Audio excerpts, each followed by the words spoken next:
मीरपुर नाम के शहर में तेजस अपनी पत्नी नीरू के साथ रहता था। पति पत्नी दोनों ही नौकरी करते थे। एक दिन तेजस गांव अपनी माँ के पास फोन करता है।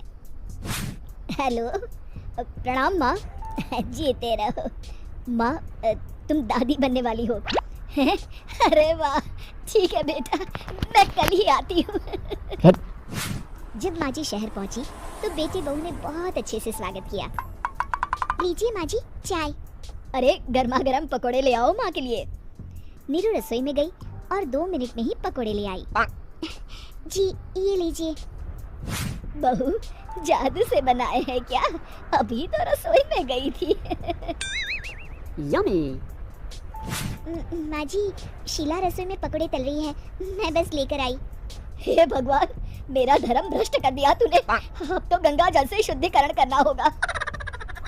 दूसरे दिन, माँ जी मैंने नाश्ता बना दिया है, ऑफिस जा रही हूँ।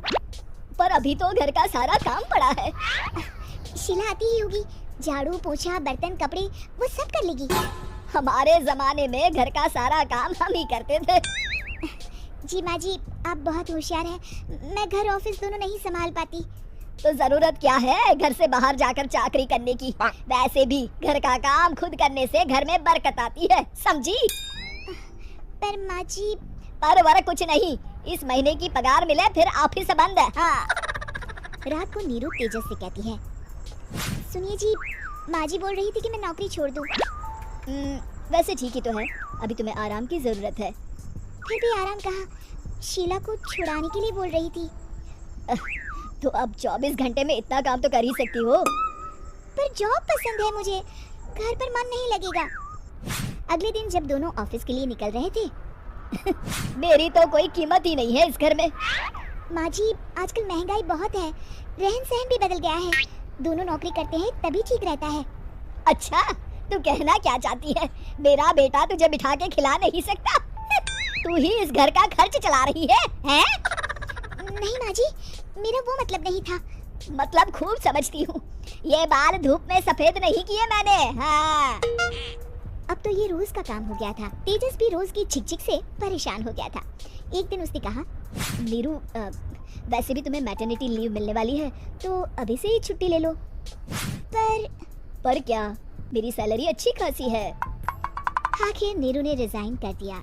जब बच्चा हुआ तो घर में सब बहुत खुश हुए। कुछ दिनों बाद तेजस फाइल देख रहा था। क्या हुआ तेजस, कुछ परेशान लग रहे हो? हाँ, वो हमारी जितनी सेविंग्स थी वो तो हॉस्पिटल में और छठी के फंक्शन में खत्म हो गई है नीरू। और अभी वैसे मंदी चल रही है तो मैं बोल रही थी कल मुन्ना को हेपेटाइटिस का टीका लगवाना है। नीरू क्या पोस्टपोन नहीं कर सकते? नहीं जी, बिल्कुल नहीं। अब तेजस को समझ में आ रहा था कि उससे गलती हुई है। पैसों की कमी का असर घर के माहौल पर भी पड़ रहा था। अगले दिन, बेटा मेरा चश्मा और ये दवाइयाँ ले आना, पर्चा देते हुए माँ जी ने कहा। जी। तेजस, मुन्ना के लिए दूध का डिब्बा और डायपर भी ले आना, और ये किराने के सामान की लिस्ट है, इसे भी लाना है। तेजस गुस्से में लिस्ट मरोड़ कर फेंकता है और चिल्लाता है, पैसे क्या पेड़ पर उगते हैं? ये ले आना, वो ले आना। अरे पर ये जरूरत का सामान ही है। वो गुस्से में बिना कुछ कहे ऑफिस चला गया। अरे लंच तो ले जाइए। नीरू दौड़ कर डिब्बा पकड़ाती है।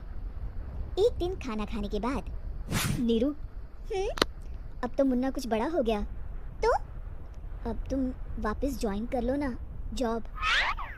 पर इस रिसेशन में जॉब मिलना बहुत मुश्किल है। ट्राई तो करो। फिर मुन्ना, माँ जी है ना, और एक फुल टाइम मेड भी लगा लेंगे। पर माँ जी, उन्हें तो पसंद नहीं। तभी माँ जी वहाँ आ जाती है और प्यार से नीरू के सर पर हाथ फेरते हुए बोलती है, अब मेरी समझ में आ गया बहू, पहले के और अब के समय में अंतर है। तुम काम शुरू करो, मुन्ना की जिम्मेदारी मेरी। मेरी प्यारी माँ जी। ये कहकर नीरू उनके गले लग गई। शिक्षा, परिवर्तन संसार का नियम है, हमें भी समय के साथ चलना चाहिए। उम्मीद है कि आपको हमारी ये कहानी पसंद आई होगी। कृपया हमारे चैनल को सब्सक्राइब करें और सभी अपडेट्स के लिए बेल आइकन जरूर क्लिक करें। और हाँ, वीडियो लाइक और शेयर करना मत भूलिएगा। बाय।